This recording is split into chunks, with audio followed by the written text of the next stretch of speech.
So I've been using the Google Pixel 7 Pro for just over a week now, and I'll be comparing it to my Samsung Galaxy S22 Ultra. The Galaxy S22 Ultra is arguably the best phone you can get in 2022. Well, that's if you don't really care about the animations. If you haven't already, go and watch my full review on the Pixel 7 Pro. I'll put the link in the description. Both phones are the typical flagship glass and aluminium sandwich I've been seeing for the past, 5 years. The S22 Ultra comes with a matte finish on the back, whilst the Pixel 7 Pro comes with a glossy finish. Now, in my opinion, the matte finish is a lot more attractive because, you know, it collects less fingerprints.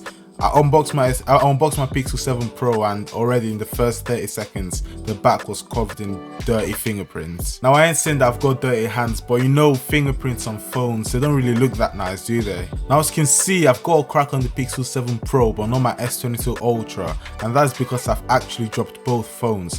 One of them was dropped on concrete and the other was dropped on tiles. The Pixel 7 Pro was dropped on concrete from about, well, you know when you sit down and your phone is in your pocket and it slides out of your pocket, that's about the same height it fell from. So it fell from my pocket straight onto concrete, and the first thing it hit was the metal camera bump at the back, but somehow it still managed to crack. Whilst the exact same thing happened to my S22 Ultra, I was sat down, it was in my pocket is quite wide and loose, so it's quite understandable.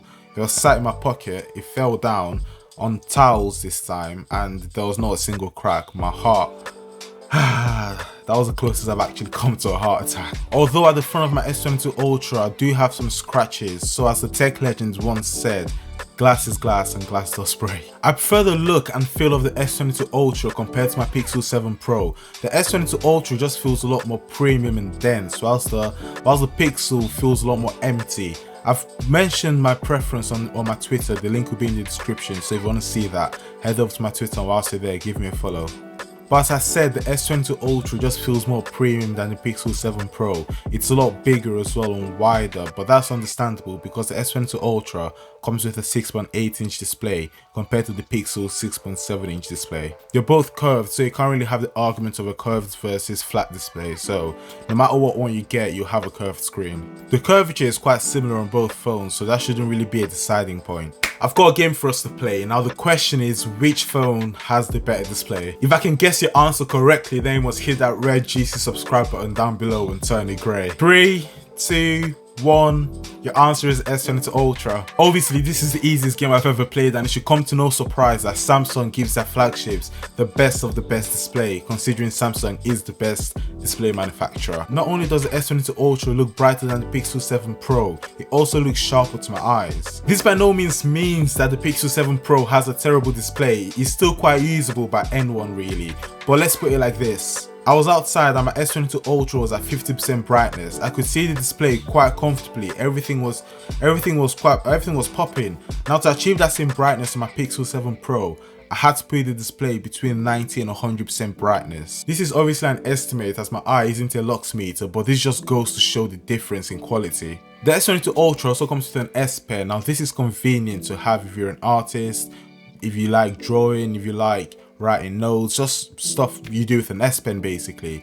It comes with a latency of only 2 milliseconds, so it's quick and reactive. Now let's talk about the elephant in the room, software experience. Using the Pixel 7 Pro over the past week has been such an eye-opener for me. I never knew that Android could be this smooth. The animations alone was enough to question if I wanted to give my S22 Ultra. Opening and closing apps have never felt this smooth before to me, especially the camera app. I said in my full Pixel 7 Pro review, I have the utmost confidence when grabbing my Pixel 7 Pro to do the most basic tasks because I know there will be minimal lag and stutter. Although I do have to add that after factory resetting my S22 Ultra, it felt a lot smoother as well. Samsung has supposedly improved animations on One UI 5. We'll be getting One UI 5 on the S22 Ultra later on in the month, so make sure to subscribe to not miss out on the video I'll be releasing. I prefer the notification system on my Pixel 7 Pro compared to that on my S22 Ultra. It feels a lot less distracting and cluttery, but again, this is something Samsung will improve on One UI 5. The battery life on the Pixel 7 Pro and S22 Ultra has been really similar to me.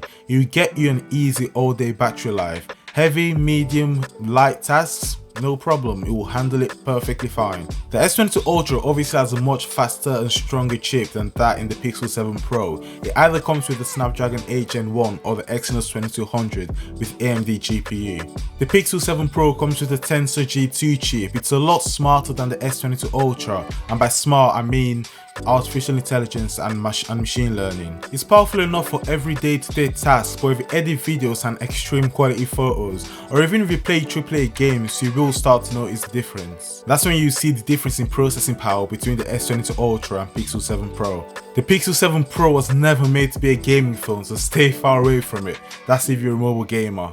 I've also noticed that the Pixel 7 Pro gets quite a bit hotter than the S22 Ultra whilst listening to Twitter Spaces. They both get equally hot when they're charging though. I brought up Twitter Spaces because I wouldn't assume it's an app that would consume that much processing power to make the phone get that hot. I thought it was normal, but then I ran the same Twitter Space on my S22 Ultra and saw that it was quite at a reasonable temperature. I haven't brought up camera comparisons in this video because I feel like it deserves a video of its own because there's literally so much to compare, so start subscribing down below.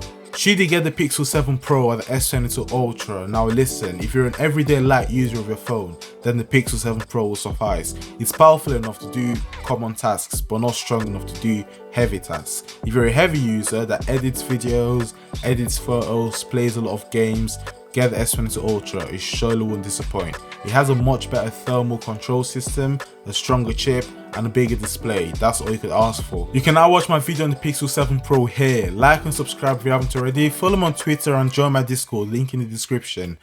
And I'll catch you in the next one.